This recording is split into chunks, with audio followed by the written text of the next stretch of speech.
This is Ambodtv. My name is Blessing Spiri. I welcome you to the news. New cases of cholera in Copperbelt recorded. And despite the cholera outbreak, schools confirmed reopening. Jose International releases a new hit, and Clage urged to stand in prayer.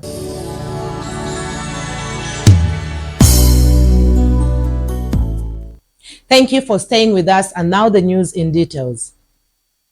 After the cholera outbreak has hit the Zambian capital city Lusaka since October 2023, the pandemic has spread to the Copperbelt, and with new cases being reported. A cholera center has been planted and a provincial pandemic preparedness meeting was held on the 16th of January at Levi Mwanawasa Stadium by the Ministry of Health and the Copperbelt Minister in the presence of the government dignitaries. Let me welcome everyone for this very, very important meeting, our Provincial Epidemic Preparedness, Prevention and Control meeting, which, as you always know, is chaired by our Provincial Permanent Secretary. If you see the presence of our Minister today, then know something is happening, and it's important that he has to meet the leadership. Honorable Minister, as we have noted, this is the team of the leadership in the province that can actually respond to epidemics in the province, prevent those epidemics and control them should they happen. We'll talk about the elephant in the room now, cholera. This meeting is not about just cholera, it's about all the epidemics that we can have, prevent and control. But let me talk about cholera. So the Copperbelt province has cholera active cases now. Okay, so as we speak, we've had 14 confirmed cases of culture positive cases that we are managing. And we have a few districts that have had cases, including Chidilawombwe, Mfulila, Rwansha, Ndola. As we speak today, we have 10 active cases that are in our facilities, our cholera treatment centers. And we are sure that those that have come will be managed appropriately. I'm delighted to hear, just to have a word with you, and I'll be out of the way. The Director of Health has talked about cholera. Lusaka, I'm sure you've seen that he's been hit so hard. And the other provinces where we have cases, one of them is our province, Copperbelt province. They say prevention is better than cure. I think in the past few weeks we've been observing what is happening in Lusaka, and I think we don't want to do things in reverse. What do I mean? It's good that we have Kafugu water here, we have Ukana, we have Mulonga water. The President has given a directive that no one should use shallow wells, because that is where this cholera is coming from, part of it. So I think it's important, yes, even as you deliberate, to find out the measures we've put in place. On a political side, I intend to meet all the councillors for the whole province to learn which one has shallow wells. Because before we bury those shallow wells, we need to have an alternative way of giving water to our people. It's not a matter of just burying.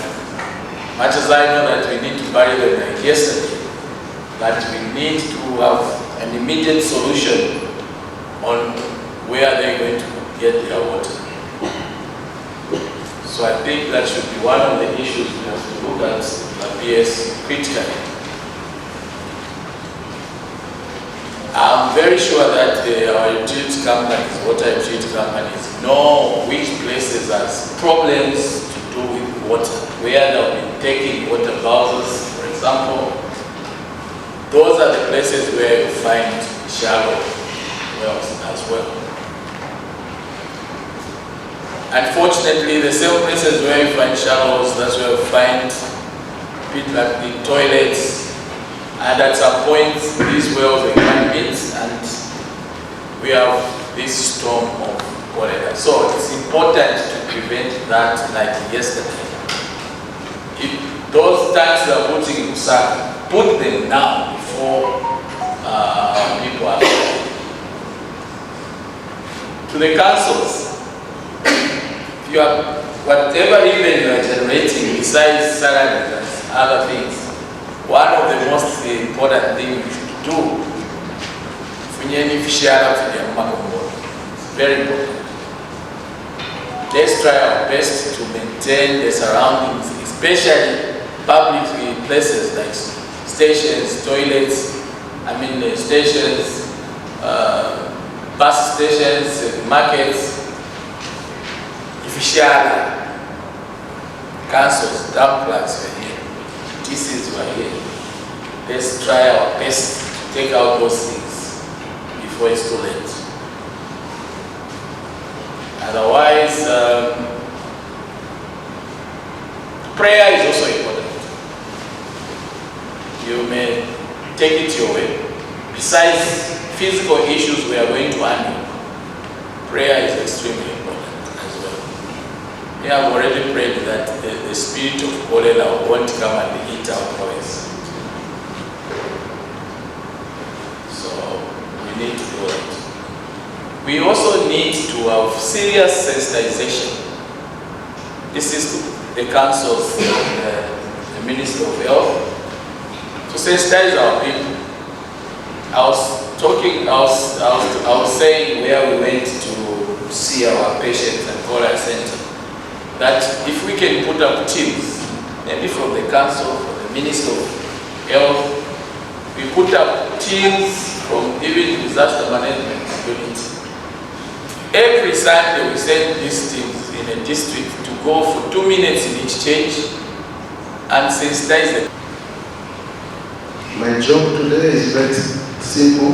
I have not been given a big task. It is my singular honor and a privilege, and I'm saying singular, not two, but singular, to raise the permanent secretary of Commonwealth, Mr. Augustine Kasongo. I wish to welcome you all to the Commonwealth Province Epidemic Preparedness Committee meeting convened at the Lady Namwasa Stadium in Ndola on this crucial day, the 16th day of January 2024. Today we gather with a profound sense of urgency and purpose as our beloved nation grapples with a health crisis of unprecedented proportions. As we assemble, our hearts are heavy with the burden of the cholera outbreak that has swept across our nation.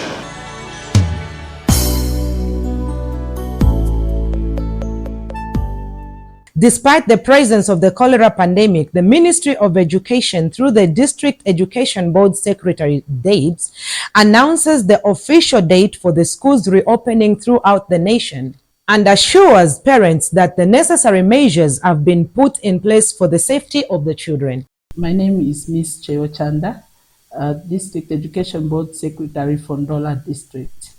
Ndola District is a district with excellent results, with clean and green environment. Yes, when we got information about the pandemic cholera, we had to work with Ministry of Health. As you may be aware, this is a multi-sectoral approach that needs to be used for us to curb the pandemic. So we went to Ministry of Health, invited them to come and sensitize our head teachers on cholera because they have more information, and we needed to work together to ensure that our head teachers go down to prepare. Two meetings were done. One was in Ndola, one was in Luansha, where we went to attend the meeting. They had to come with us, and they sensitized our head teachers, deputy head teachers, accountants, and the teachers that were attending a meeting. So as far as we are concerned with information, we are very ready. We got the information from our colleagues, and we are going to work hand in hand. We have already started with the preparations in terms of how we are going to prevent cholera from our schools. Number one, as you may be aware, we had COVID-19. The same strategy that we use for COVID-19 is the same strategy that we are using. We are looking at the facilities, hand washing facilities, where we have our head teachers setting the hand washing facilities at every room of classroom to ensure that when the learners are there, they will be able to use the facilities by washing their hands with disinfectants. And also the classrooms, we have asked our head teachers to go and prepare, which they are already doing. And also the environment, as if it's not enough. I've already mentioned that it's a multi-sectoral approach we are using. We have also allowed health personnel from the environment to come and check our schools so that they check on the water and sanitation, which is critical in the fight of cholera. And besides that, we are also sending out our standards officers. As I'm talking to you, they're already out in the field to ensure that things are done accordingly before schools reopen. And besides that, our government has also sent money in good time to enable our schools to buy the missing detergents that they need to clean the schools, also to repair the cisterns and improve on water and sanitation, because this is very, very critical in the fight of cholera. And we are very, very happy and thankful to our PS, the minister. They talked of extending the weeks that we are going to lose out. So in short, we are not going to lose anything when schools reopen, because it will be covered up in the holiday. We will have to get some weeks from the holiday and use it for teaching our learners. So we are just praying and taking into consideration the hygiene that we are supposed to put in place so as to quickly have our schools reopen. I will tell you that they are very, very safe. I made mention to you that government has sent money for schools to operate effectively. So from the monies that they are getting, they are going to spend part of that money for school requisites. According to the information that we are given by our leaders, our supervisors, the PS and the minister, we are going to reopen schools on 29th January, and we are anxiously looking forward to reopening of schools. Like I've told you, we are missing our children. We are very happy when they are in school. We also miss them because the co-curricular activities are supposed to start this term. So we are really looking forward to reopening on that day, 29th January 2024.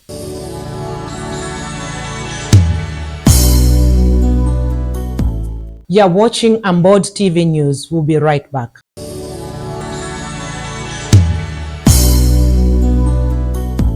Welcome back. Jose International, a well-known Ndola-based gospel minister and author of a hit song Olola Kuboko, has just released another powerful and high-quality video song entitled Basuma.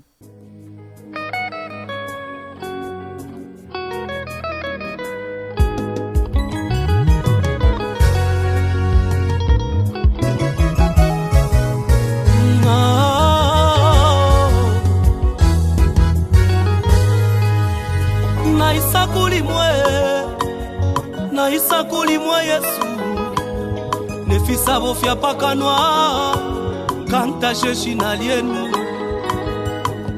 ni mwebo na malumbo ya la milumba ni mwebo mufunda kumona mafunde kwa chilibwe cha sansuka shimuchindi kwa mukalamba weni soli mona na mumushitu lesa we wasansa balikwa we mfumu ya lulumbi kankwimilo luimbo bulunga mibwandini we Yeswe ndine mwana wenwe oh maya